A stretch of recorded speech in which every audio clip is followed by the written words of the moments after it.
What's going on, everyone? Welcome to another episode of Monogatari, Off&Monster Season episode 11.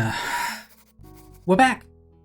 And we're back pretty quickly, actually. I'm recording this only a couple of days after I've recorded and released Monogatari Off&Monster Season episode 10. Also, that is a mouthful. Let me just not say that anymore. Yeah, I like these shows to kind of sit a while, right? Especially Monogatari. I said that last time. I do like that when the show actually kind of when I get the time to process it for a week to actually get to certain conclusions. Oftentimes I'll think about these things in the empty phases of my day-to-day, and suddenly something comes to mind. I'm like, oh, this is an interesting thing I could talk about next time, or this is a thing that somebody actually said to me when I was talking to them in the Discord or whatever. And I don't have that this time around, unfortunately, but we are going to do this because we want to catch up. We want to be at least somewhat up to date to episode 12, so that episode 12 can come out probably somewhat like middle of next week. And then we are up to date again for also the last couple of episodes and the finale. I'm very curious what we'll see for this episode, especially because last episode has kind of been building up, right? We had new elements introduced. We had Aragi Shinobu dynamic introduced back into the series, which was amazing. We had a couple of references and whatnot. We had a plethora of things actually developing as we were going along. So I'm really excited about what we're going into, especially after that cliffhanger last time.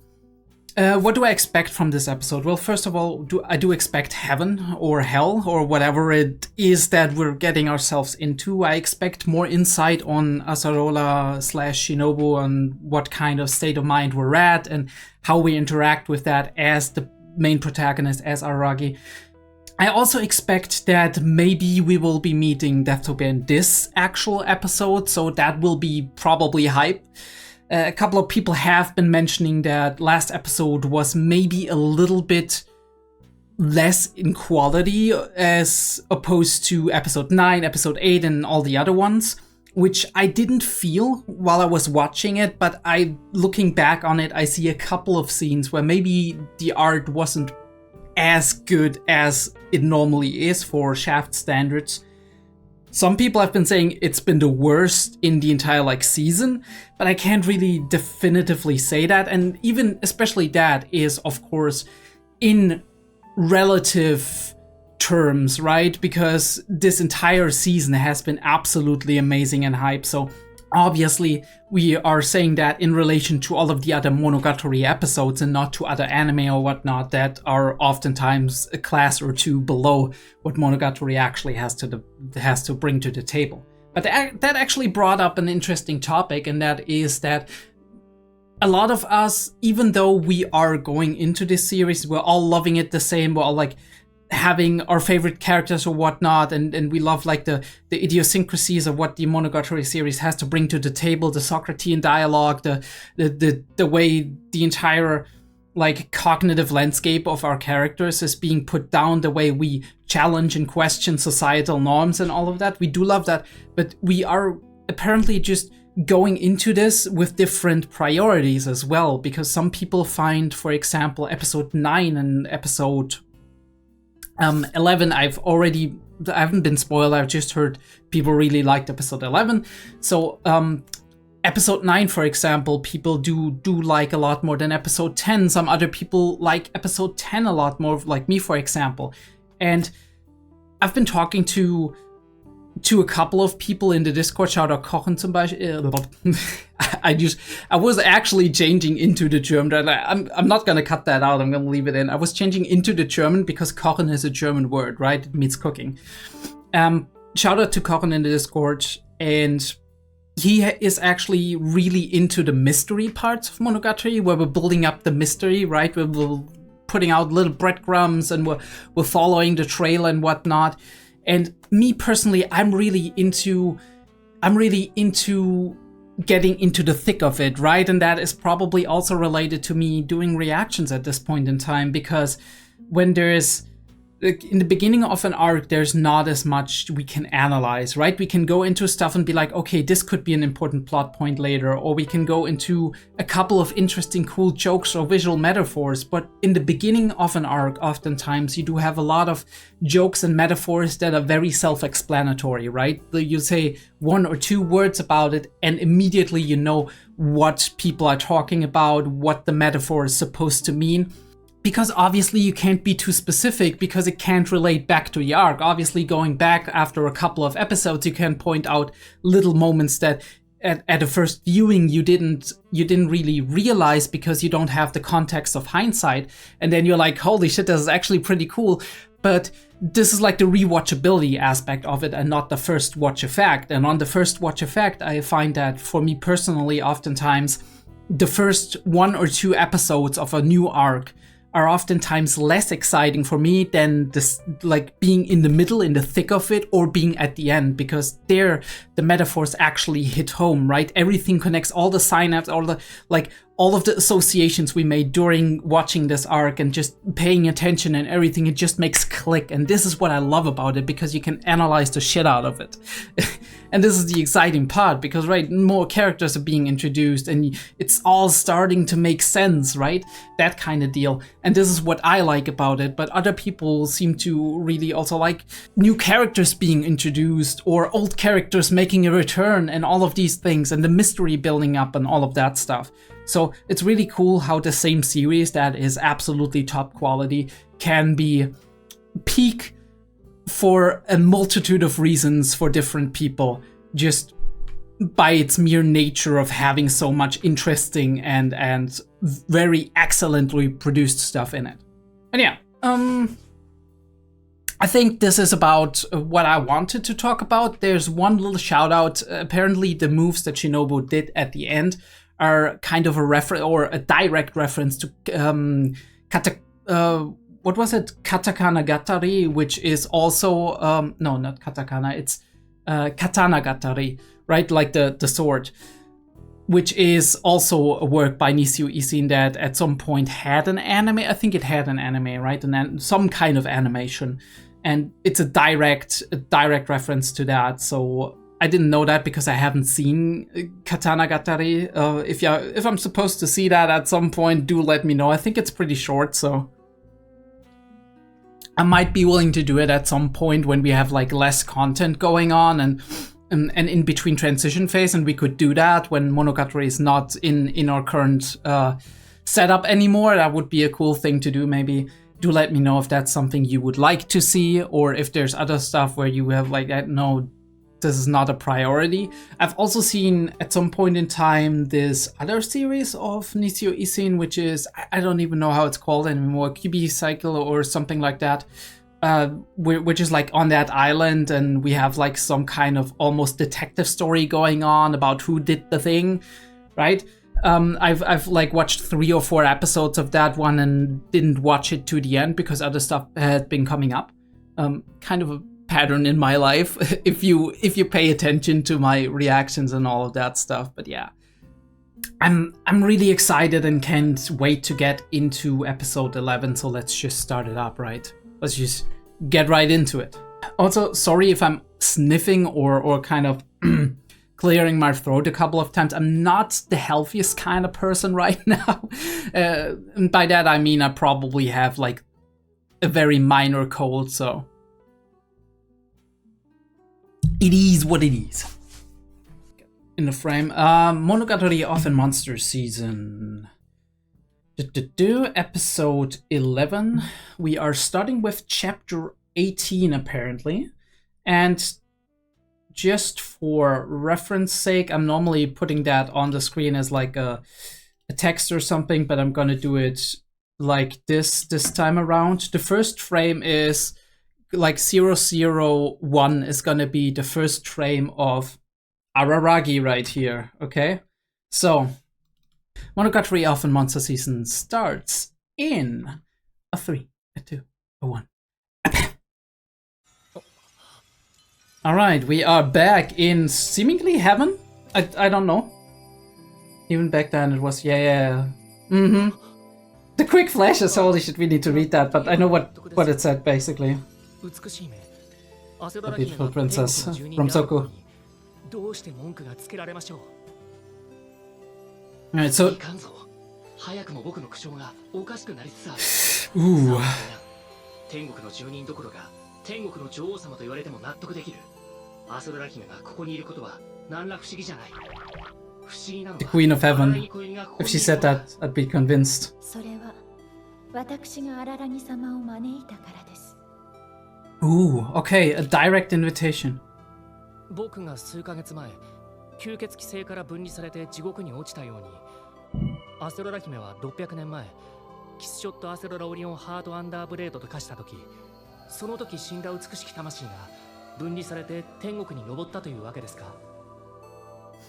Okay, it's so Shinobu is not Asarola anymore. 僕を天国に呼んだんですか。僕は血の池地獄の水を、じゃなくて血を採取して持って帰らなくちゃならないんですが。そうつれないことを言わず、どうぞこの世間知らずにお付き合いくださいませ、荒らぎ様。ここは私の The way she speaks, right? An imitation of her homeland, yeah. すなわち私が滅ぼした国々の最初の一つであるということです。美しさで国が滅ぶっていうのが今一つ僕なんかにはピンとこないんですよね。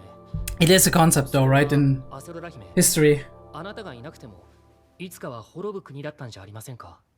It is true. 必須。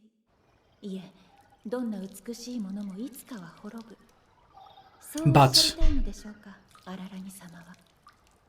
だとすれば、スーサイドマスターに吸血されたことで永遠を獲得してしまった私は、あまりにも貪欲と言わざるを得ないでしょうね。私は Avaricious. 後悔しました。生きながらえたことを。 So a part of you is 死ん Kishshot. でおくべきでした。スーサイドマスターと出会う前に、そのせいで私はスーサイドマスターに重い重い業を背負わせてしまいました。この姫、血を吸われたことでなく血を吸わせたことを後悔している。ですから、Hmm. デスニタマネとは思いながら、あの方のために地獄に落ちんとするあなた様を引き上げずにはいられませんでした。それって The beautiful gestures continue. 吸血鬼は血を吸う宿命なんですから。私自身が吸血鬼になったから言えることですが、吸血鬼が血を吸うことはライオンさんやクマさんが人を襲うのとはや Okay. っぱり意味合いが違うのですよ。The landscape is 人間 amazing. を捕食する吸血鬼を肉食動物と同じように語って相対化するのは Right, so the comparison isn't fair.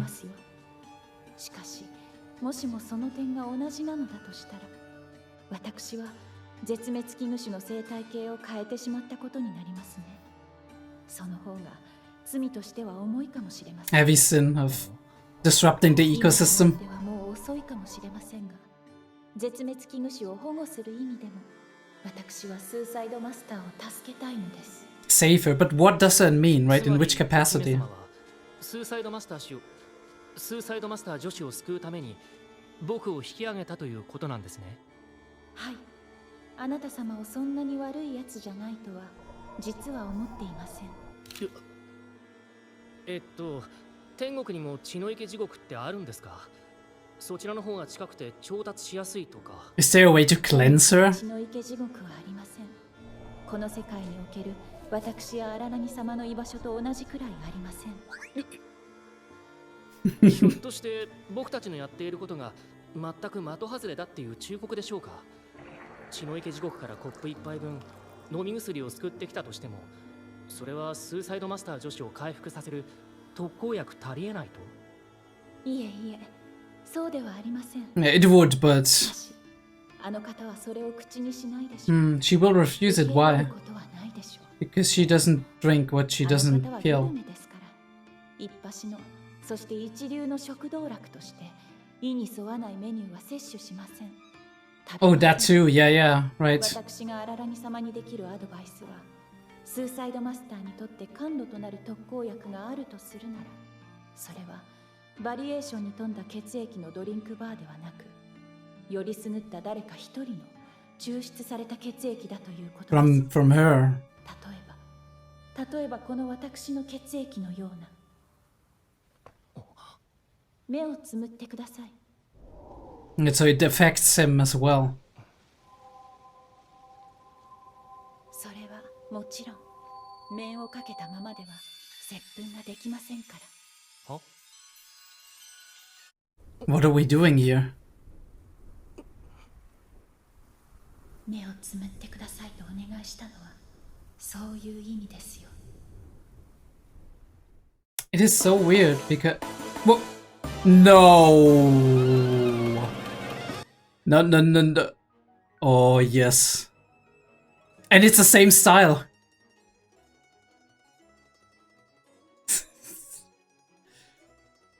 What is this music?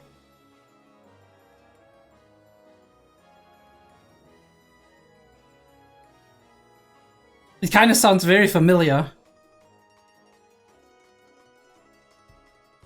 Maniko? Where we going upwards or downwards? Wait, who's that? Red hair?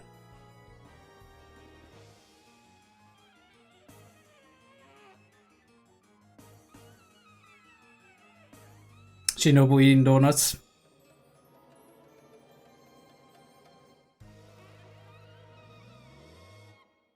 Alright, we got an intro, holy shit. Nice. Nice. And he's waking back up.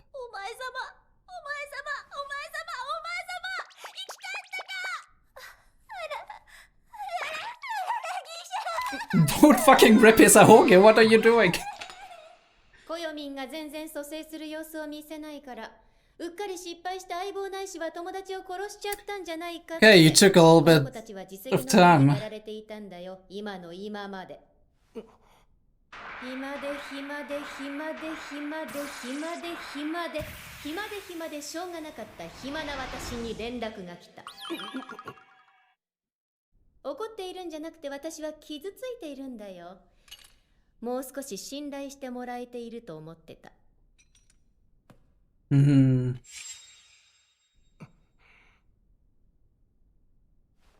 したんだいコヨミン。お姉さんは謝罪の言葉を待っているんだよ。許す準備はできてるから、こういうのはさっさと仲直りしてすっきりしようよ。What's the first words that are gonna come out of his mouth? What is he doing? What the fuck? Is he like possessed? 口づけではなく、正しくは口移しである。お姫様は僕にあろうことか口移しで託したのだ。So transference of essence? 血の池地獄のスープに代わるお薬を。美し姫が僕に託したおもたせは唾液だった。血液ならぬ唾液。お前様、とうとうそこまで見境がなく。Shut up, Shinobu.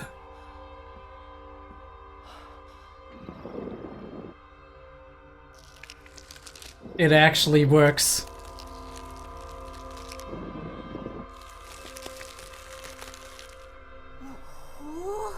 なんかあれみたいですね。乾燥わかめを戻すみたいなやつ。こりゃあ見事だ。けれど女子高生たちのミイラに同じことはできないな。要するにこの戻しこそが吸血鬼化なんだから。スーサイドマスターじゃったか。やはり変わり果てた姿であることに変わりはないがの。それってどういう？ Yeah, what does that mean? 毛細血管に中んずく脳に行き渡るまでには少々時間を要するということだろうよ。Alright. この調子なら丸1日はかからないだろうがね。コヨミン側の事情はおおむね把握したよ。丸1日はかからない。つまり明日の夜あたりまでってことか。I do love the atmosphere. じゃあその吸血鬼、私が捜索していた筆頭の容疑者であるところのデストピア・ビルトゥオー・ザ・スーサイドマスターが覚醒する前に、私の側の事情も把握してもらおうか。もう後戻りはできないほどに。容疑者とはどういうことじゃ？わしの昔の連れが。ここから先は一致団結し、みんなで仲良く暖炉風発しよう。そう、みんなで。眠れる吸血鬼、スーサイドマスターちゃんも含めて。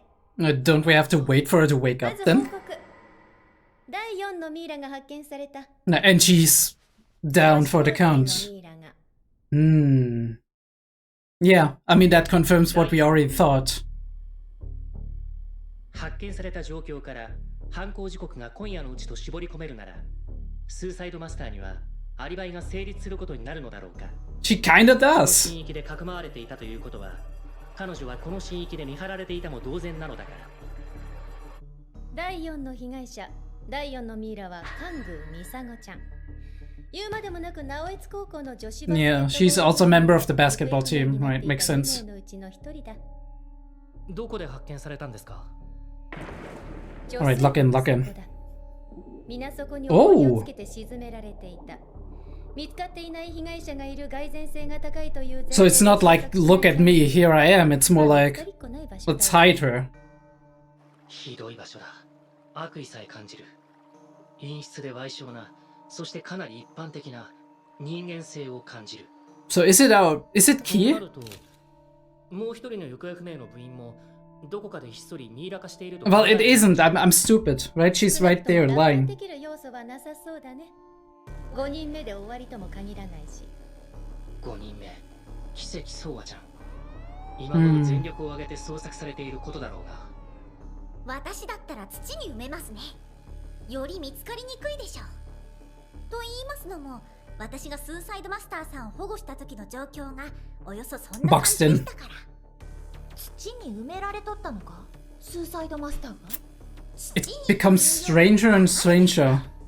まあ、八口ちゃんとスーサイドマスターの関わりについては後で改めて聞かせてもらうとして、先にコヨミンに伝えておきたいことがある。暗号だ。暗号が残されていた。Another code. Miniko? 今回も素数絡みか？スーサイドマスターは素数が何かも知らんと思うぞ。Yeah, 私も probably. 知らんし。実のところ私も言うほどスーサイドマスターを疑っていたわけじゃないんだよ。Don't claim that. された以上、無視できない筆頭の容疑者であったことは確かだね。Of course she was, じゃあ but 他の容疑者としてはどんな吸血鬼を想定していたんですか？ yeah, spill the 具体 beans. 的な言及は避けるけれど、スーサイドマスターに罪をなすりつけようとしている吸血鬼の存在は想定できるよね。Yeah, I mean that makes sense, 名 right? の通ったスーサイドマスターを The 仮 movie 想 cinema. 打ち上げれば自分は安全に吸血行為ができる。そう考えた吸血鬼がいたとするなら。And most people know her, right? And the specialist in the vampire world, so it's not like we can narrow it down based on that. B7779 が署名だったとして、その署名は偽の署名だったということか。リビングメッセージだったとしても偽物だよ。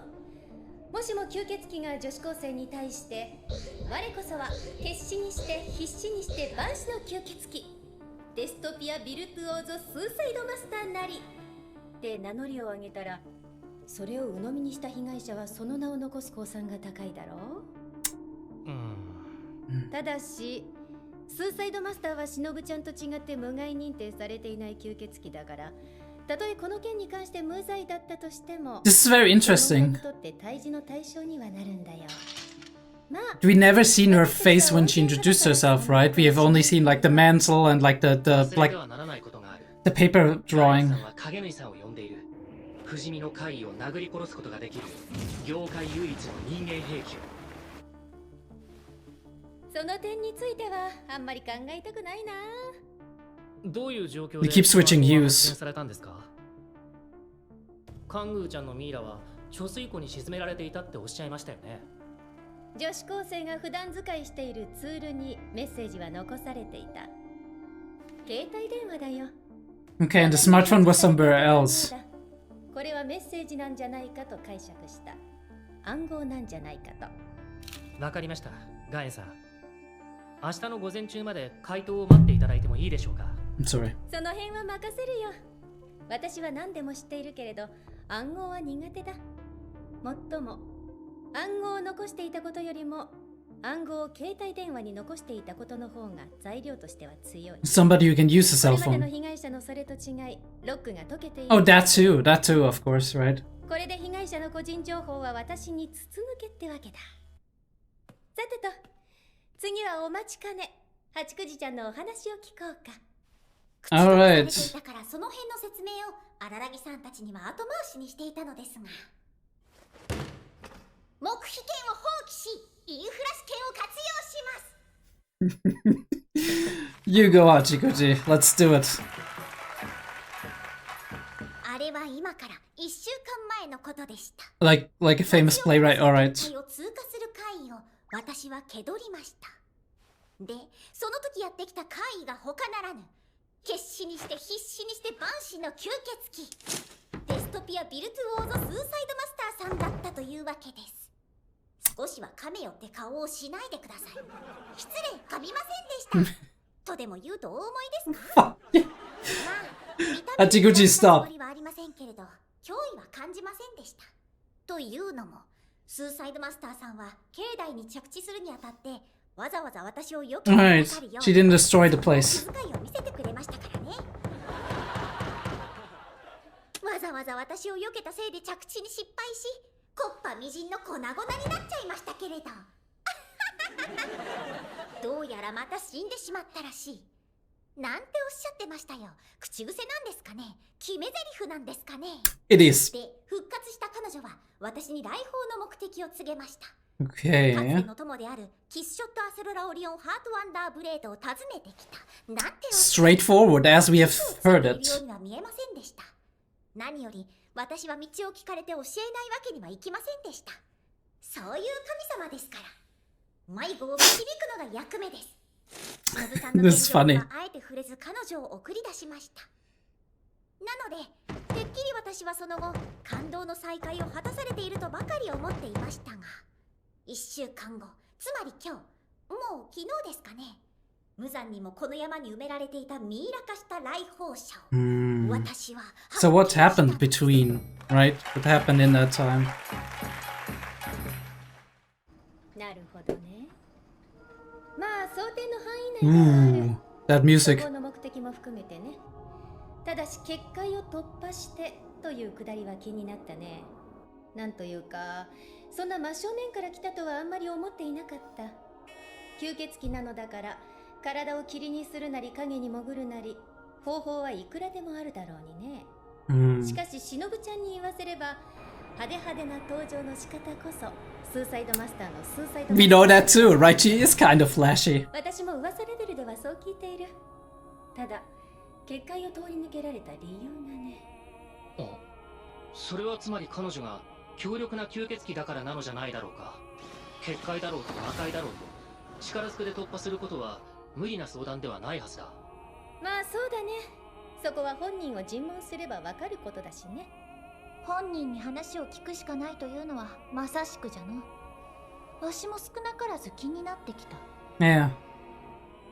I mean, she forgot most of that, right? こやつが犯人なわけがないんじゃ。今のこやつはわしという食材以外は食べられないんじゃから。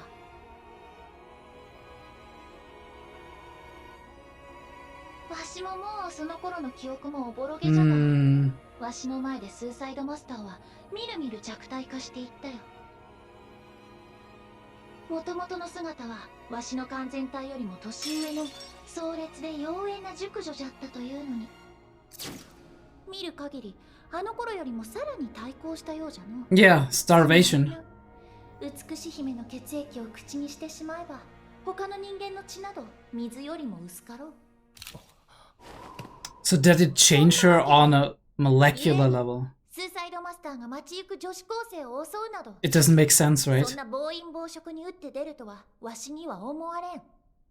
I mean, it could be an act of desperation, but still, right? She wouldn't do that まあ probably. 価値のある証言だ。 She starved like 6, 7, 8 times before she sucked Shinobu's blood, Kishot's 新たな可 blood. 能性を生み出している。生みの親にして名付け親、決死にして必死にして万死の吸血鬼がどうして今更約600年ぶりに That is also a question. Why is it now, right? 限界まで幼女となった末に唯一食べることのできる昔の連れを食しに来たのではないか。 Yeah, but she couldn't, right? Because at this point she's a vampire. And also... 体温が昇った以上、スーサイドマスターが完全復活し目覚めるのは読み通り夜になるだろう。それまでに僕はカングーちゃんの残したリビングメッセージ担当ですね。お姉さんはまずはその暗号が記録されていた携帯電話の解析、女子高生の部活動の闇を覗いてくる。私は遅ればせながら町内の見回りでもさせていただきましょうかね。そもそも私迷子の神でありお散歩の神ですから、神の視点から捜査協力をさせていただきましょう。Mm. 日中はわしも寝とるがの。夜になったらわしも協力するよ。スーサイドマスターから話を聞くとき、わしがおった方が良いじゃろ。 Yeah, it would make things a lot easier. わしが聴取を担当しても良い。僕はこのまま Repositioning to where they all started, yeah. 向かいますけれど、どこで落ち合いましょうか。直江津総合病院で落ち合おう。 Right. 第4のミイラ、カングミサゴちゃんを紹介するよ。発見された被害者も4人目となれば、さすがに情報操作も情報分断も限界だ。事件は複雑化してしまったけれど、真相がどうあれ今夜で決着をつけないとね。Yeah. 上を下への大騒ぎになってしまうよ。 I do agree, right? It's starting to be uncontrollable. 大騒ぎになるからというだけではないだろう。これ以上の被害者は出したくないという正義感もあるだろうが、それ True. だけでもない。もしも明朝に至っても一連の事件が解決を見ていなければ、影縫さんが間に合ってしまう。 And she'd probably kill Suicide Master, right? And we don't want that.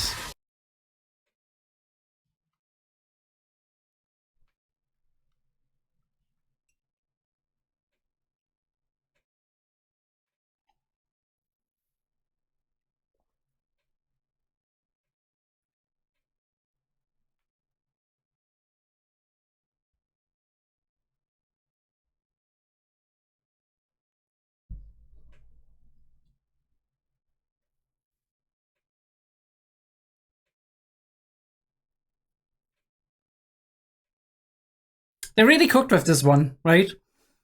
I mean, I really liked all of the quick metaphors and like the little cut-ins and whatnot we did have.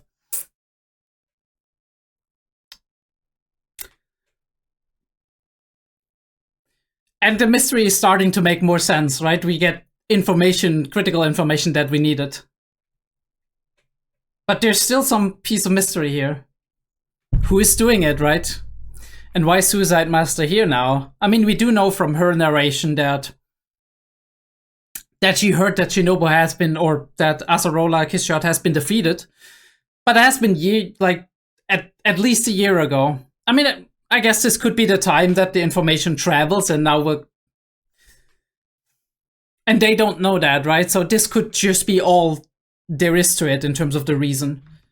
But yeah, as per usual, let's go through, talk about it, work through it. Here's what we're probably gonna do for this episode. I am probably gonna talk about it right now, do a little bit of a discussion, and then we'll let the episode sit for 1 or 2 days. I'll have my ReZero recording, which is probably gonna be in 3 days. So no, in 2 days, and there's that. So this is not gonna be the day I'm actually recording it, but if everything works out, the discussion is probably gonna come out 2 or 3 days after the actual reaction. And that will give me time to, in the meantime, while I have recorded everything and looked through it one time, and maybe even after this episode, sit down and write down some time codes and whatnot, process everything and just let it ruminate a little bit in my mind before I do the second separate discussion video. And that might be a nice compromise, as I've said last time, to actually properly give this episode its space, the space that it definitely needs, with all the density of information and the little visual cues that it has in there. But anyway, let's boom, get it on the screen. Do increase the speed a little bit, not too much. And no. Yeah, heaven. We are actually in heaven. Holy shit. I do really love the visuals here. Everything is bright and beautiful, right? There's so much color being created here in like a very bright and light tones. There is no single speck of like shadow or what you call it, like evening or night hues. You do have full bright on summer day daylight with beautiful flowers with varying colors, right? We do have the white, which stands for innocence and nobility, kind of. We do have the red, which can stand for the blood, which can stand for death and vampirism in a way, I would almost say. We do have the purple in here, which we said last time is kind of like also nobility, right? We do have obviously the mountainous imagery, which is supposed to refer to Azarola's homeland. And we talk about these things, right? We do have the quick flashes, which I absolutely love that we actually do the flashes. Even back then, right? And we flash back to Soku where we actually meet her other self. Back then we didn't know what we should glean from that, but now we know, right? Now we have the context from Soku. It was a conversation with a curtain between us, and this time it's not. That is the scary thing, right? I almost committed suicide, just like the citizens of the kingdom she ruined, right?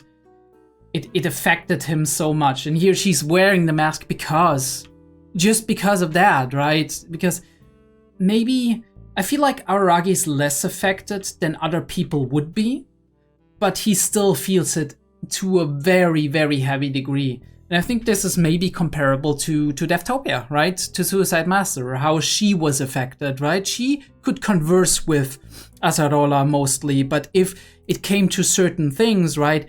If Azarola showed certain kinds of behavior, right? Certain kinds of expressions, conducted herself in a certain way, or if conducted herself in a certain way, then Deftopia actually lost control and went to harm, to suck her blood and whatnot. And then when she hurt her, and the consequences of that is that she is actively hurt in opposition, right? As opposed to what we've seen when she actually hurt her a little bit in order to protect her from damaging herself in the, when she tried to poke her eye out and whatnot. But if she actually hurt her, then she had to kill herself in order to repent for that, which I feel like Araragi here would probably be on a similar level as Deftopia, being a little bit resistant to all of that, but still feeling the effects of it enough to actually regularly lose control and then having to act upon it.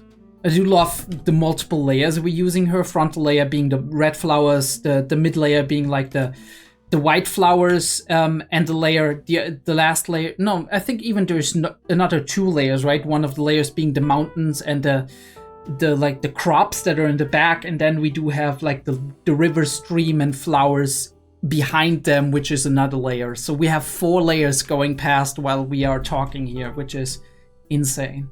That little frame, that is really great.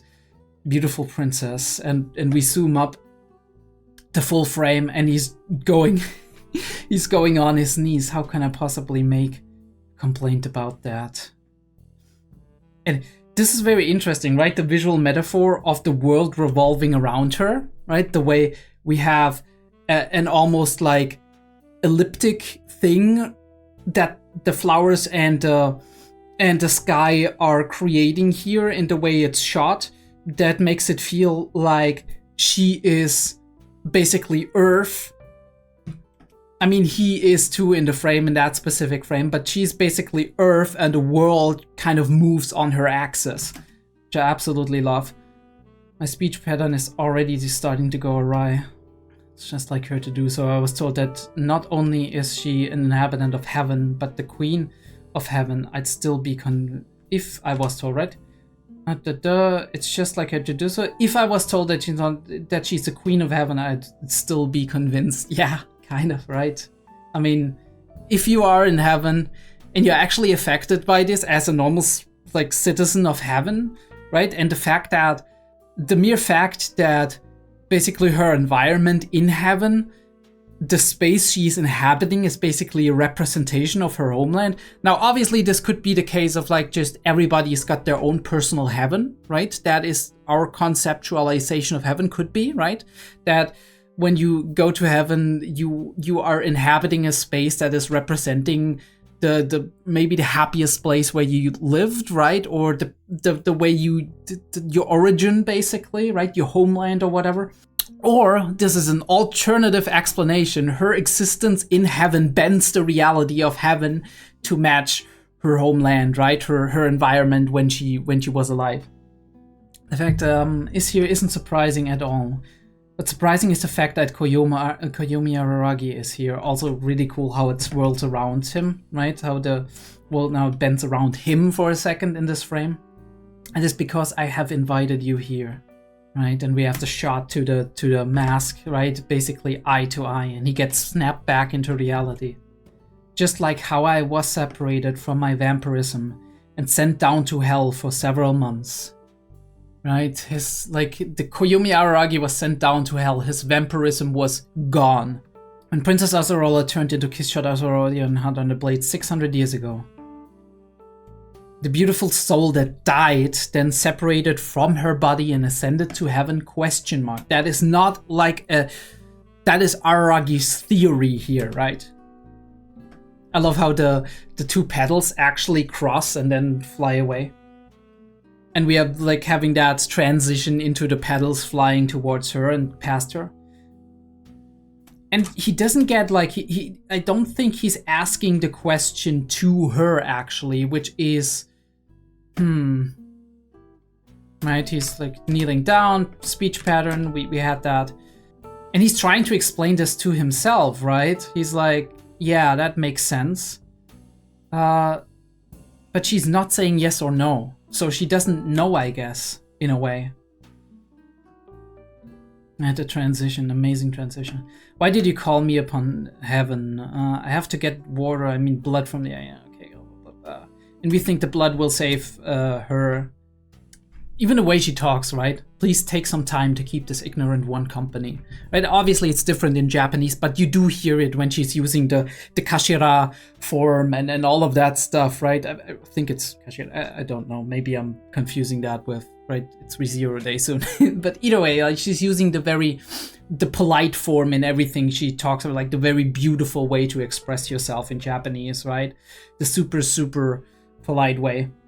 This location is an imitation of my homeland. I do love the bridge across the water, which is like very fairy tale-esque.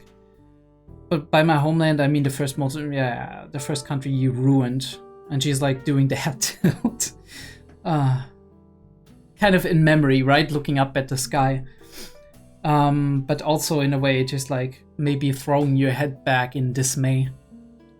Beauty destroying a country is a concept that I can't firmly grasp. Yeah. He's bringing up a good point, right? Wouldn't have been a country that would fall to ruin someday even if you weren't there? Yes, but the question is, why did it fall into ruin immediately? But then again, yeah, maybe is having a good point here indirectly, that the effect that Asarola Hime has on people is that she's reflecting people's ugliness onto themselves, right? She's making them realize how flawed and imperfect they are, and as a result of that, right, the mere realization of that is making people crumble, right? And that is maybe the effect she has on people. I wonder if Asarola Hime was meeting somebody who was as quote-unquote perfect as her, be that on the outside or at the very least on the inside, would she have the same effect on that person, right? That would be the hypothetical here. Would she have the same effect on such a person? I do also wonder in which capacity her soul passed on, because in a way, Asarola, I think at least later, she's talking as if she's known Araragi, right? As Kiss Shot, as Shinobu. So she considers that part of herself, but at the same time exists in heaven separate of that. So where is our logic here, right? What do we... Is that up for interpretation? We talked about that, right? All that is fair will inevitably fade. Yeah, I mean... True, right? I mean, but isn't it so beautiful because it is temporary, right? Would it be as beautiful if it existed in beauty, in perpetuity? I'm trying on that word. Yeah, if it would exist like that forever, right? Would it be as beautiful? And then we're letting the water basically drip through the hands because like the drip feed is going through. You can't hold all of the water. It will drain eventually, even if you stop it from draining a little bit by holding your hand up, right? This life's elixir, so imbibe it while it is still there. Otherwise, it will be gone. It's not there forever. And then it's a beautiful way to talk about that. As I have gained eternity by having Suicide Master drink my blood. So she's saying she's gained eternity in a way.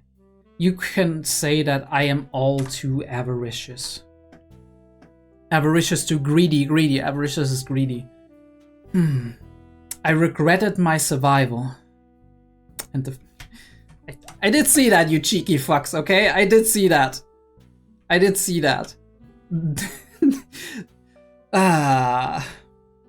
Somebody on this team, on this artistic animators team, should have died before I met Suicide Master, right?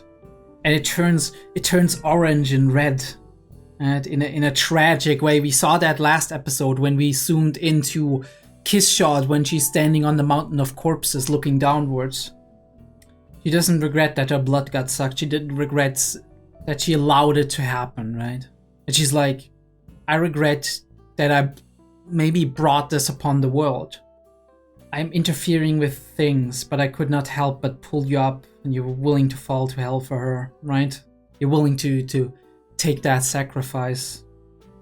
Because it is a hard journey, right? It is a very challenging journey. It's like she's reaching out through the... I think those are wisteria flowers, right? In a way, right? I think they're often like connected to supernatural things. Do let me know what the wisteria flowers mean. I think those are wisteria, but possible that they're not. I don't know. It could just be those which are different, right? We talked about that last time, Delphinum. But that's not something you should be worried about, right? Vampires are destined to drink goddess blood. I can say this because I myself have become one. And she's like, I don't think we can put that on the same level as a natural animal, right? A natural predator. Which, I mean, on the one hand, yes, I agree, right? We did have that mentioned multiple times by different, like by Kiss Shot, but also by Deftopia, that for them drinking is basically not just feeding and gaining nutrition, but also, in a way, pleasure, right? And a gourmet thing for people like this Deftopia, and also kind of like also low-key a sexual thing as well. So I do wonder, it's really hard to put that down and find an appropriate simile to actually compare it to. But in a way, yeah, they need it for sustenance, but they can also drink animals' blood theoretically, right? It might not be as pure, might not give them as much strength, but they could, right? They could pick up on all kinds of. It's different than, right? And especially also you are, as a vampire, you are an intellectual being, right? You are kind of intellectually on the same level as a human, and if you live long enough, maybe even like, at least in terms of wisdom, higher than a human. So there is this added responsibilities, just as much as I can't put, I don't know, like she said, a lion eating or preying upon a human or a zebra on the same level as us actually slaughtering animals for food, right? For like food production or whatnot. That is a completely different level, right? And he's flashing there. Mr. Lion, Mrs. Bear, right? I believe speaking of vampires who feed on humans on relative terms to carnivorous animals is unreasonable after all. And we do see like these crosses, which are almost like graves of humans, I guess, right? Because humans are, in a way, we are animals, right? But we are mentally very capable animals, right? We are able to empathize and understand, use tools, find alternatives, all of that, right? If that turns out to be the same, it means that I've changed the ecosystem of an endangered species. Right, so the humans are not the endangered species. So what ecosystem did you change? Vampire, human, carnivores, herbivores, plants, bacteria, right? And we are going up, right? Humans are not an endangered species, so I do wonder what she means by that, right? How she wants to see that. Because yes, she's putting herself on top of the food chain, right? As an apex predator, but humans are there's so many humans out there, right? If anything, the vampires are the endangered species, right? Change the ecosystem of an endangered... Maybe she means Deftopia, right? She's changed by letting her blood get sucked, basically, she made it so that the apex predator cannot or is very much not willing to find any other prey other than that single one that is not available anymore. So it's maybe a heavier sin, perhaps. Maybe a bit late already in terms of protecting an endangered species. Would like to save Suicide Master, right? Okay, she means Suicide Master as the endangered species. But how do you do that permanently? Because the saliva is just temporary, right? You give it to her and then she recovers, but at some point she's got to get more. So where does it come from? Can we find an alternative? Love the shot of the eyes. In other words, you pulled me up to save Suicide Master, Lady Suicide Master, right? Like that.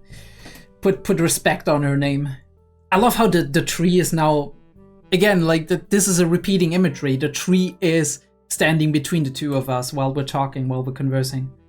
I do not think that you're that evil of a person, right? I didn't think so either. But Araragi sees himself oftentimes as very critical, which is like her just putting down, being like, you're not that bad, right? You don't belong in hell, which is what he would have been willing to do, even if he could come back, right? He's kind of putting himself up for damnation as a person who is vampiristic and can't change that could change that permanently, but isn't willing because Shinobu and all of that. We've seen that in Kizu. Actually, do not think that you are that evil of a person, and he's blinking. It seems honesty is a virtue too. Yes, it is, kind of. The way, depends how you express yourself. But yeah, she is being honest as a virtue, which is very interesting.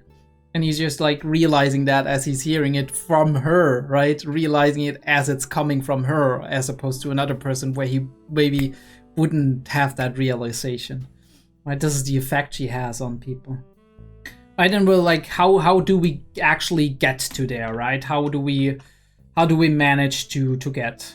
It exists just as much as a place for myself, and Lord Araragi does not exist in this realm.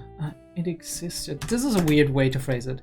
Is it closer and easier to gather from? Heaven does not have a blood pond. It exists just as much as a place for myself. Lord Araragi does not exist in this realm. Right, so is she implying that a place doesn't exist for her in heaven? Or is it just Araragi? Stop, do not enter. No Araragis allowed. The augurs are crossed out. Right. She just said something terrible. Yes and no. Right, he's like, have you dragged me up because my errand to hell would have been for nothing? And she's saying, nah, that's not what I mean. But she won't drink it, right? Because we already established that she won't go, right? Her blood is purer than that. She will not ingest menu items that will not satisfy her. So, like, in a way, we're kind of protecting her from her own stubbornness, right? Because Shinobu, Kiss Shot, whatever, could drink it whenever they wanted, right? They like Shinobu said that herself. I'm eating everything, right? Donuts these days, but even like right, We have that established as early as Bake that Shinobu keeps drinking from Araragi to stay alive. She will not eat. There is a sweet remedy. It's not soda found shocked, but blood extracted from one certain chosen individual instead. The reflection of the glass, her. Blood from yours truly. But she can't bleed here, I would assume, in heaven, right? So she's giving her the next best thing, which is a bodily fluid, basically. Right? Which contains similar aspects as blood, but maybe not blood exactly. And we do have that one shot, which is absolutely gorgeous. And we have the lip shot, obviously, classic Shaft moment.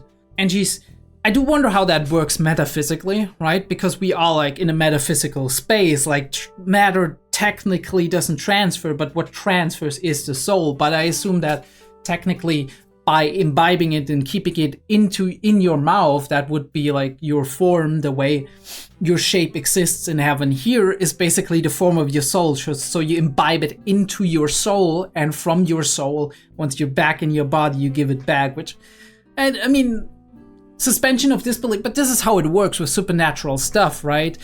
Things that rhyme make sense, and yeah. And he's getting the kiss. Unique, actually. Honestly, he might be the only person to ever have kissed a Aurora. So, god damn it, should have been me. It should have been me. Calm yourself. No, but yeah, that is a unique thing, right? And we do have the intro. Let's look into that intro a little bit. I'm not gonna go too hard on the intro analysis. So we start out with like a little painted version of Deftopia with all of the victims and flashing, right? The basketball team members, and we have all of these little dots, which I guess are supposed to either represent drops of blood or represent the members of the basketball team or other individuals. And we start with that, right? The blood bubbles up, and we do see Deftopia appearing basically out of nothing, hanging on a cross, right? Basically, I guess in a way this is her, especially with like the string that is coming from her hair, that is part of her little hairdo, which is kind of going into blood. Basically, she's bleeding dry, more or less. And we do have her hanging on the cross. Vampires hanging on a cross is basically more or less almost a death sentence for them, right? She's barely hanging on to life here. And we do have the typical like lanterns, which we have seen that before in the Shinobu related intros, right? That dealt with her past. Absolutely love how they draw Araragi here. That is beautiful. That's really cool. With like the little scratchy in between and all of that. We have Shinobu with a head, right? Like a French head, basically. I don't know if it's French, but like it looks like that, like a French outfit, kind of looking backwards into her past. We have Hajikuchi kind of like as almost like a deity, basically, right? This is how she looks here, right? And eyes closed. This kind of reminds me a lot of Steins Gate's ED, where we do have the Makise Kurusu closing her eyes, and right, and she's like kind of taking care of everything that is between her arms, which is these little dots, which whatever they mean, it feels like these are flower petals or something, right? And she's kind of opening up the arms and they're falling down, and basically then we get the credits revealed, and we do have the basketball members with like question mark and whatnot, like almost like forensic reports from like way back when, before like the big inceptions of forensic. And we do like, this is almost looks like crime scene investigators or something, and we flip it on its head, which is very interesting. Then we have these little like the pin wall with like the typical like connections and what you make when you're trying to find connections in a criminal case or something. And we go over to Meniko coming out of the bookshelf and being like, what up? And Araragi and Shinobu are actually on the elevator, and we don't know, is it going up or is it going down, right? Hell or heaven. Deftopia leaning on the wall, but we reveal that only when we're actually going in, right? So here it's absolutely dark. We don't know that she is there. But as we are going down, it is too late for us to notice. She's suddenly here. And this one, who is this person? Who the fuck is this person? Right, it was like red hair. What? This might be our culprit. Right, this might be our culprit. Right, so maybe it is actually a minion of Deftopia. I mean, it's been 600 years. She could have had another one. Maybe as she was desperate, be starving to death, and then she finds somebody. Right. So the question is, who is that? Does she have parallels with Acerola? Did she have a similar issue Acerola had, right? With her like ruining civilization, countries, whatever, in the presence of her, right? Having inner beauty, outer beauty, whatever. Is there a similar thing and like some jealousy type shit going on? Or is this just something opposed to that, right? And she was like, I don't know, a rival of Kishot or Deftopia or whatnot, and we do have like a... I don't know. But it's certainly it's really cool with like the credits coming out of her head, like she's blowing her head out and then her brain spilling. But also for Shinobu, right? Her brain is spilling basically. It's her memories, it's her past, it's coming out, right? Like little paper trails and whatnot. I don't know what those are, right? It looks like little paper pieces. That is also very interesting imagery, right? We have like some kind of chalice or something, right? Like the Lord Vessel in Dark Souls or something. And she is basically bleeding into it, right? But also there's glitter going up, like essence of her going up. What the fuck is that? Okay, let me see. There is something. Oh, she's actually just fucking diving down a cliff. What's that supposed to mean, right? Does she want to die? Does she have a death wish or something? And then we have like, it's possible, right? At 600 years, most vampires lose their will to live after a couple of hundred years, according to Shinobu in Kisu, I think it was. And we do have Araragi and Shinobu looking at like a film running. Ooh, these are really cool faces. Left side looks like Araragi kind of low-key, and right side looks like Acerola's Oni mask. And we're like flashing those together. And Shinobu eating the donuts real quick, it's like... And we do see like, this is the shrine, right? The situation. No, actually not. Interesting. We do have like 4 people of the basketball team and one person who seems like kind of a princess noble type deal in the middle of them. And they're all dead already, right? They're all skeletons. But she is just standing there as like almost a leader, some kind of like... Interesting. Quick flash out of Deftopia's eyes as she is hanging upside down. Classic and beautiful frame, by the way. The artistry is amazing. And I do love that chalk drawing kind of style. And then we have the quick Shinobu. It's even quicker right now because I'm actually speeding up the footage, of course. But yeah, black and white Shinobu looking over to where just now Deftopia was hanging. And we reveal like Shinobumonogatari, Shinobu Mastered. Chapter 19, and we're going in.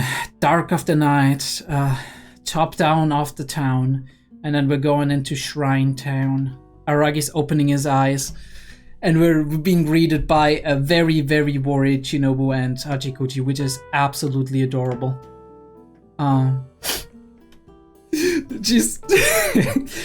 She's pulling on the Ahoge, it's great, and Hachikuchi's going in too, she's pulling it out.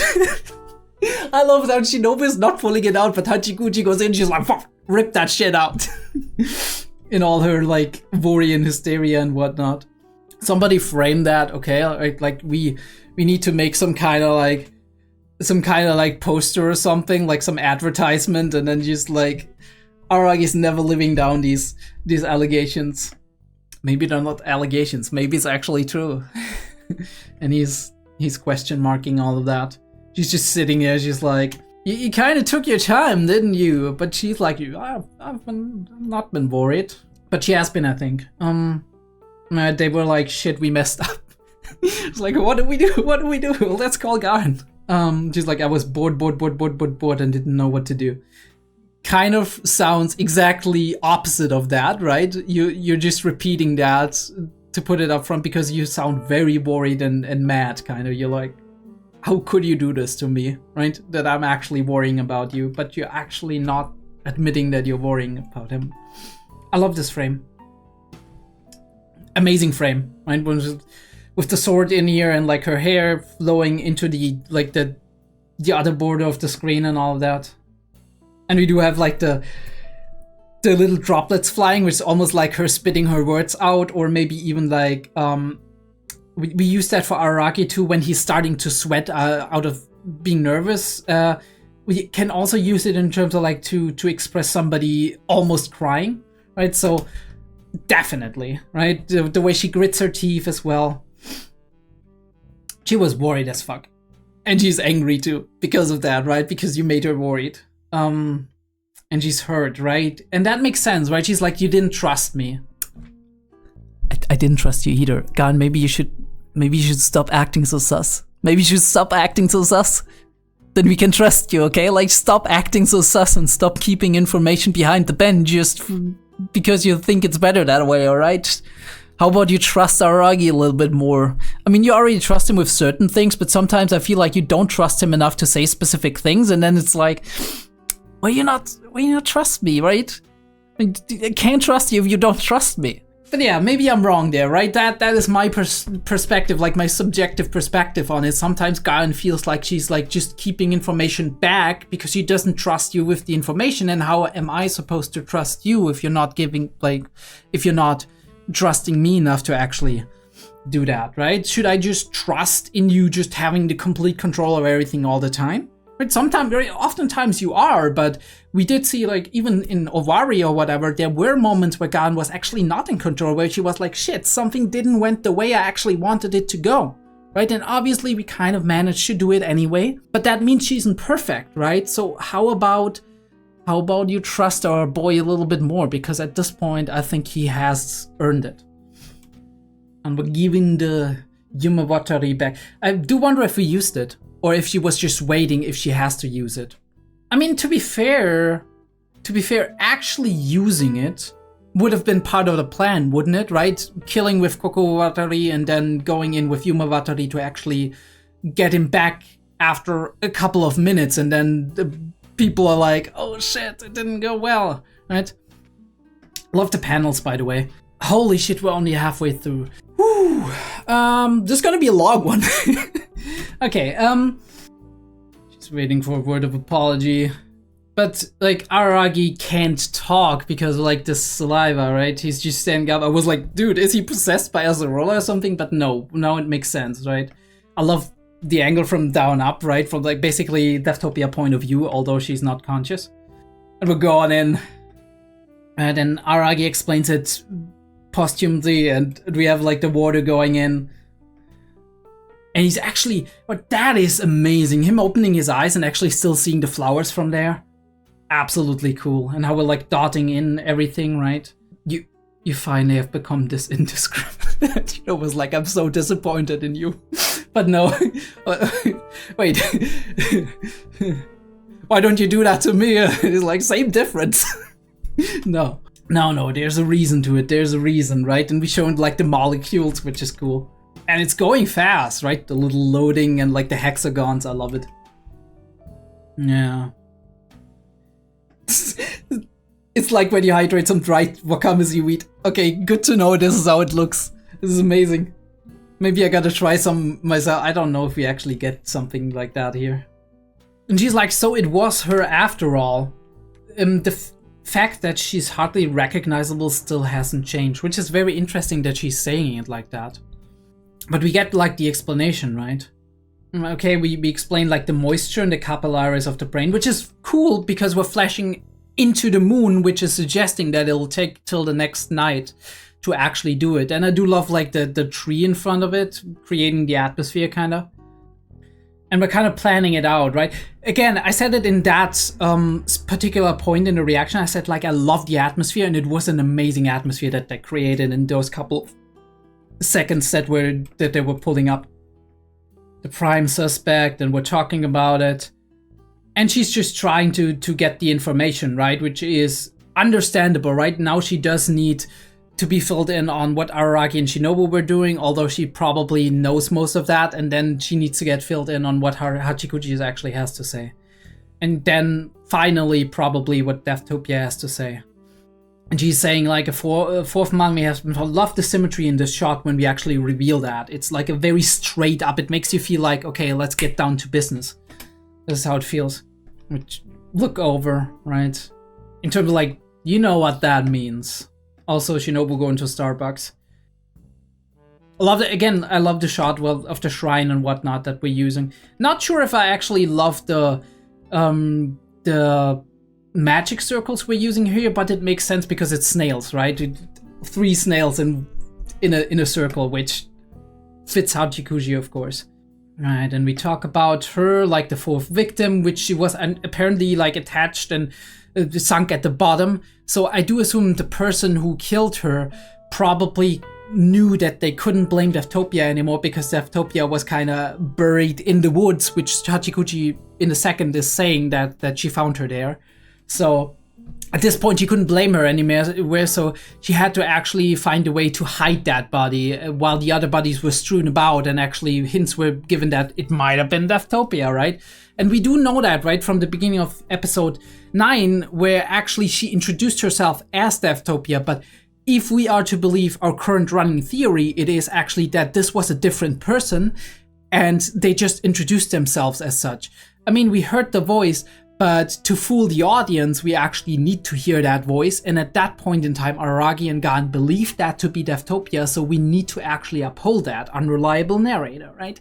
And in that sense, it makes perfect sense. It also makes perfect sense that we've never actually seen her full face. We've only seen part of her face and like part of her whatever, right? Of her attire, and we've seen her like in weird, like in almost like a raw drawing kind of form when we're zooming in on her. Although I gotta say it's still very Deftopia, so it could still be that she actually met Kie and then something happened, right? Right? This is not absolutely out of the question. And then we're having everything underwater as we're talking about that. Aragi, like, up the nose. It's not like the 5th person could be the last one either, right? We do have more that could go missing now. And we were like talking about how she found her buried, but before that actually met her.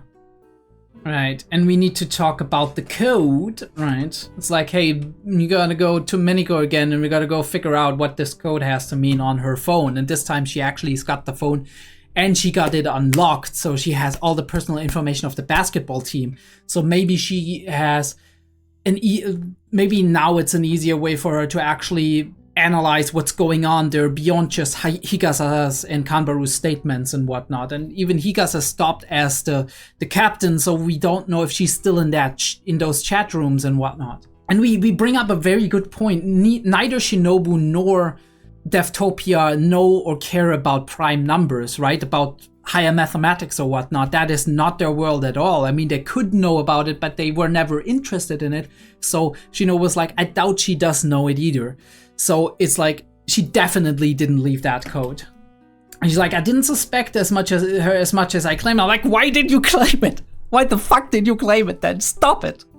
I mean, I'm sure there is a reason, right? I'm sure there is a reason why it is that way it is and why she played it the way she played it. But come on, guys. Though it is a fact that after such a code was found, she would be a prime suspect. Void going into specific. Suicide Master, been a while. Do you remember me? It's me, I'm the vampire of... Did you forget? I left the simple codes, but did you solve it yet? Like, kind of ridiculous if you put it down like that. But I can assume there's a vampire out there who wants to place the blame on her. Yes, we do assume that. And we would have to... This is the thing I said, right? It's not like we can narrow down the amount of suspects just based on the fact that they know Suicide Master, because at this point we know that Gaan knows about her. So I would assume that a lot of vampires probably also know about her, much like a lot of vampires knew about Kissshot. So Kissshot and Deftopia are kind of like the most known suspects when it comes to vampires, so we can't just narrow it down and be like, it could be one of those people because they know about the existence of Deftopia. No, a lot of people know, so it's hard to kind of narrow down who would be blaming her. But it must be, in my opinion, somebody who has a personal connection to her, right? To either like be a former minion, or somebody who was involved with her, or somebody who was involved with Kissshot, right? Somebody who is directly kind of related. I would throw it out and be like, it's Dog, whatever his name was, Dog Strings or whatever, but he died kinda, so. Yeah, I mean, obviously Seishiro also died and then came back, so it's possible that he still, right, has been putting himself together over the centuries, but why would he blame Deftopia in this specific case? Wouldn't he try to contact her or some shit? Dude was an absolute simp, so I can't see how that would be the case. If there's even such a vampire out there, we would think that, right? By the way, no, we talked about the code, and there it is, right? They can fake the famous Suicide Master as the assumed culprit. They can safely assume it, they can safely continue, yeah, with the vampiric activity, but only for a degree, and why did they come here of all places where the specialists are so active? If the victim would believe it if they just introduced themselves as such, right? So our theory of like, hey, it could be one of the victims while the vampire was playing with them could still be true, right? If it wasn't Deftopia. Right, so the vampire pretended to be Deftopia and they're like, oh, this vampire, they said this is their name, and then they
Alright, let's finish this up, shall we?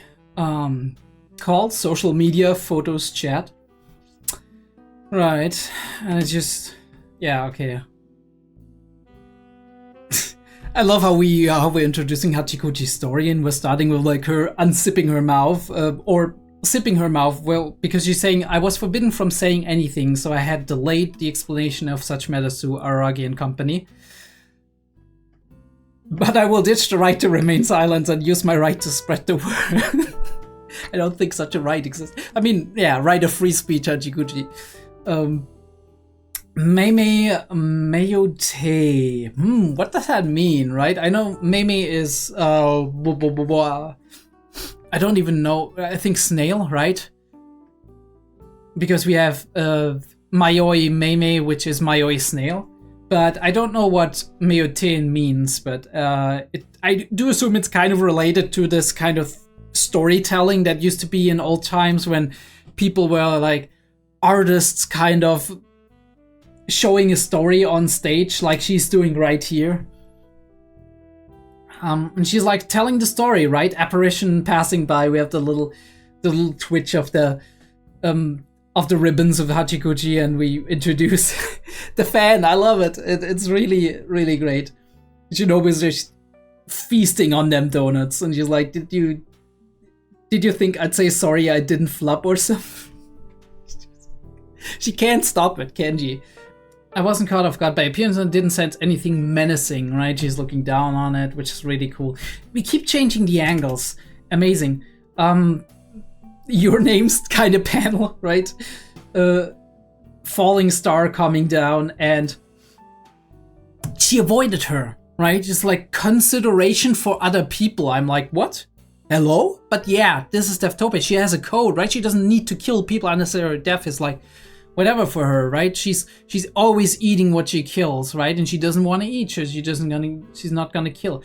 Also, her regeneration ability must be insane if she's like crashing down here and then she's just regenerating after a bit.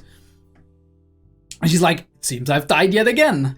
But I feel like this is the weird thing, right? She looks relatively normally. Yes, she's very small in size, but has she been eating in the meantime? That is the first question I would ask. And if she hasn't been eating in the meantime since like 600 years, I would ask the question of how the hell did she survive until now, right? And if she survived until now, right? If she had been putting down her metabolism so fucking way down to the point that she could survive 600 years, why now suddenly is she mummified, right? Is there a specific reason for that? Did she get attacked, maybe? Was there some specific thing that happened? Because she was buried and somebody must have buried her. And I assume it's the antagonist of our little arc here. I do assume it's the person who is trying to blame her. So what do? Did they suck her blood, right? Like, I know that it happened with like, I don't know how the mechanics exactly work, but I know it happened with Shinobu, like with Kishot and Araragi, because but for them it was special, right? They have a bond, so it's like she created her, so in order for him to become like a full vampire, he would have to completely... in order for him... in order for him to become a real human, he would have to completely drain her dry and kill her with it, and then he would be a real human, right? At least that's how I remember that kind of deal. If I remember correctly, Kizu has been a while, do let me know if I'm wrong there. But that would be the case, right? And as a result of that, we would be in the situation that we're trying to... right? So the question is, if she's been drained completely dry, was that out of starvation, right? Why did it happen now? How did she survive for 600 years, right? Because obviously we do have the conundrum of she doesn't want to drink anything that's other than acerola now that she's gotten a taste of her. But the question is that all there is to it, right? And why did it happen suddenly now? Or is there more to it, right? Is there like some additional component that we're still not seeing here? They talk about it. She's like taking notes like an officer of the law, kinda. I couldn't help but give directions once asked. That's the kind of god I am. It is my job to guide the lost, and isn't that beautiful, right? Isn't that like, that rhymes perfectly, right? Started out as the girl who is making other people get lost because they want to be lost, right? They don't want to go anywhere, right? They want to be lost, kind of on their own, going to the kind of person, to the kind of entity, right, that guides people for their own good, helping them to find their way, basically. That is an arc completed, and I do love it. I didn't touch upon Shinobu's current condition, and I sent her off, right? She was like, okay, they're gonna be talking it out, right? They'll meet and they'll be like, hey. Shinobu's smiling, right? She's eaten all the donuts. Maybe they would have eaten donuts together.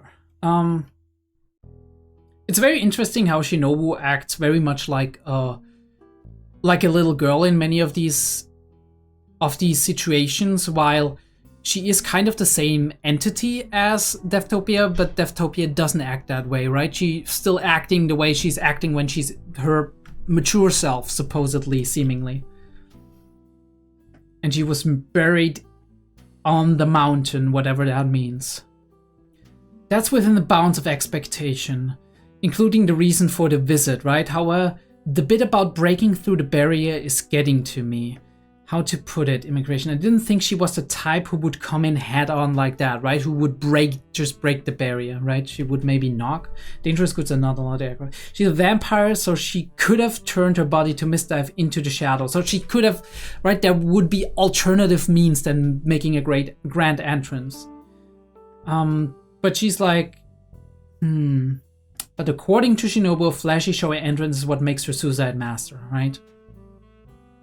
But the reason she was able to get through the barrier, right? And here we have like Aragi being, oh yes, it must be because she's a powerful vampire. Whether it be a barrier or a demon realm. it shouldn't be impossible for her to get through by brute force. But what is surprising about this, right? Because it's not surprising for me. It shouldn't be surprising for Shinobu. Why is it surprising for Gaen, who should know about her legend? Is it just like she this was a thing she didn't consider and she's like, this is a problem if somebody powerful can get through the barrier? Or maybe it's like a hint for us to know that the other person who came through, the other possible vampire who came through, was powerful as well, right? Maybe as powerful as Deathtopia. Love that shot when she's like just looking down, being like, I wonder, right? What is this mystery going on? There's no way she can be the culprit because right now she can't eat any other food than myself, as we've been explained by Asurorahime. It's not that she eats only delicious food, she can't eat anything other than delicious food, right? It is almost like an obsession for her, right? Like compulsive. Oh, holy shit. Can we see her in that form again, please? Can you just recover and be in that form? Because oh, holy shit, mommy. My memories of those days are really hazy, right? And she's looking out the window. Really cool, right? Because she's not actually doing that, right? I mean, obviously, maybe she is in the hallway and whatnot, and there's a weird window or whatever. But it symbolizes something, right? She's looking through a window. That a window is often blurry. It kind of distorts reality. It distorts the light that's coming in, and it's also like it has a lot of those frames, right? So there's also obstructions to the vision. You can just look through it, right? It's not a perfect picture. The blue and the green hues has become weaker and weaker before my eyes, and she's blinking and she's becoming even weaker, right? Her original form was older than my perfect form, a bold, captivating, mature woman, right? Because like Kiss Shot was just at the brink of being mature. She was like probably mid-20s in terms of like her visual age. Maybe even just early 20s, right? 21-ish, I think. I think her second form, right? Her second most powerful form was 17-ish in terms of like visual age. From the looks of it, she's regressed even further than before. By the way, her best form, the 17 form, it's like the best looking form in my opinion. It's only understandable. Once you have the taste of yeah, okay, all right. Blood of anyone else would be thinner. Turn. Yeah, and the reveal, right? I love that when she's going down, right, and looking at her like she's looking at something in great detail, right, observing it. Can't imagine her being so gluttonous, so avaricious. True. And Gaen kind of gets like that devious smile. I'm like, where is that coming from? Opened a new possibility, and we have the drop of water that's creating ripples. That coming from Shinobu, yeah. The one who created her, the one who named her, right? And we... Beautiful. Very, very beautiful. Why now, after all this time, for the first time in 600 years, is she visiting the iron-blooded, hot-blooded, cold-blooded vampire? Right. And we have heard the reason, but there could be more to it, right? First of all, they don't know about it, right? They don't know what we know from the narration. The narration could actually, for all we know, the narration could be her telling us about this in the next episode. So that would be cool, right? Just flash through it, be like, watch Waza, basically. And then like, oh, okay, interesting. But yeah, why now, aside from the reasons that we know, which is that she heard that she's been defeated? Araragi with like the hand in front of his eyes. Starving, weakened, and reverted to young girl. She was back as young as she could become. Right. And we have like the cutting off limbs. Perhaps she came here to eat her former body, which is the one thing she could stomach. But would that work, right? Would it work in that sense? Because we know this is different, right? If you're eating a human or if you're eating somebody who is actually a monster. it is a possibility for them and a threat, but I would think that God knows more about these mechanisms, so I guess I believe her for now and be like, this is a possibility, right? A last possibility for sustenance that they kind of share, right? If she was full blown, right, she could suck her blood to halfway and then maybe they would both be halfway. But I don't know, right?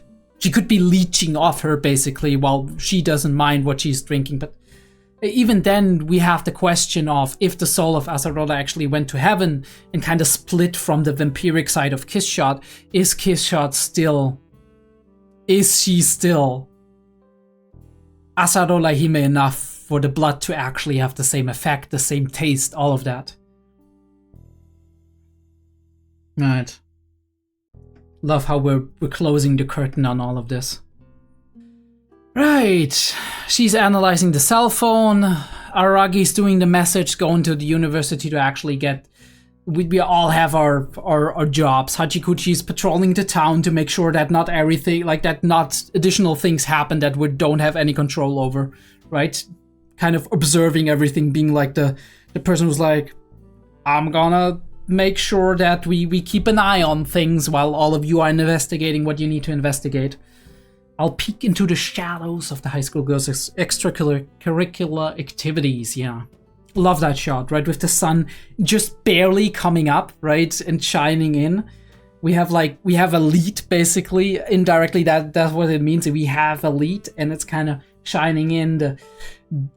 The sky is starting to get blue from like the dark hues into the light hues, and we have like the shadows still being heavy on both sides, like with the buildings and whatnot. A very symmetrical shot as well. It's like, might be a bit late, but this is the god I am. I'm patrolling. And she's like, I'll be back in the night. Would be best maybe if you wait to talk to her, to talk to Deftopia until I'm here, which makes sense, right? Because then it would be a lot easier if the two of them actually met. Repositioning people to where they started. Instead of heading home, I just got straight to college instead, yeah. And we're continuing to travel on the crazy highway. Right, and we meet back up at the hospital later on. And she's reaching her limits, right? Limits in terms of like, there's so much going on now, right? There's so many victims, there's so many moving pieces, it's really hard to keep that all under lock and keep it under control. So she's reaching her limits, but also we have a time limit. When Kagenui arrives, she's gonna be like, Deftopia vampire? Dead. Right? I mean, maybe she won't be able to do it, but there's gonna be a lot of devastation and people will suffer for it. So this is like the... I do wonder why she called her. I guess it's like the idea of we do have somebody coming who actually will fight with us if worse comes to worse, right? If we don't get ahead of that. So she's always the last, like the last option we are taking, Kagenui, which is really nice and interesting, right? Especially, what is she doing at the Arctic? Hello, is she just being sent there to keep her away as much as possible until we need her? What's the deal with that? But also Oshino was there, so I'm like, what? Right? Is there something special about the Arctic? Are they just all Chunies? Maybe. Now we have the sunrise on the street. There's a reason to hurry for the... Yeah, okay, we had that. Right, Kagenui. And he's speeding up, which is like a very interesting piece of symbolism. He's like just... Alright, I mean, that's about it. We talked about this extensively. I don't know if we even need a discussion, but I'll... Today and in 2 days, I'm probably gonna go in here and kind of just look through it a little bit, kind of go through the frame, see if there's some cool stuff that we can highlight. Probably gonna be more in the realm of 20 minutes to 30 minutes after that, because this was really extensive and I think it's probably gonna be end up 130 or 140. It's probably not that great for my view numbers because believe it or not, the separate discussions I'm doing are adding a decent chunk to my view numbers, which is really good for my channel and all of that, especially since Monogatari is the main thing I'm doing right now and there's not much else going on aside from Monster and Technolize, which not a lot of people are watching. So this is helping me a lot, most definitely. And by the way, shout out to my Disco Elysium playthrough. Go check it out if you haven't yet. Especially episode 1 is kind of taking off a little bit. I'm really glad about that. Kind of gives me more motivation to continue that down the line and do it in kind of like a semi-weekly thing whenever I actually find the time to do it. I also thought about maybe doing a live stream one of these weeks and see who joins in. If nobody joins in, that's fine too. Then we're just gonna treat it like a normal as playthrough, and that's that. But yeah, really having fun with that as well. So I'll be seeing you in the discussion when it comes up. Other than that, next week's gonna be the next episode. Obviously, it's probably gonna be after the weekend, as per usual. I'm very glad to see that you all are still watching and interested in all of that, and I'll see you next time.